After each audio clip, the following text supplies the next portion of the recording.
Assalomu alaykum qadrli obunachilar. Obyektimizga kabellar tashlab bo'ldik. Rodbonlar chiroyli qilib istirab bo'lgan joylarida chiroyli qilib yamab chiqdik.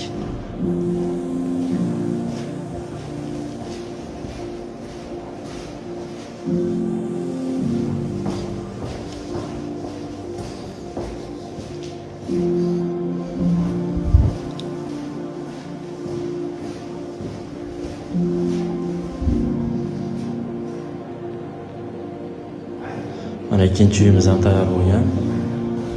Hatto ham chiroyli qilib kabellar tortib, rodbonlar chiroyli qilib qo'ydik.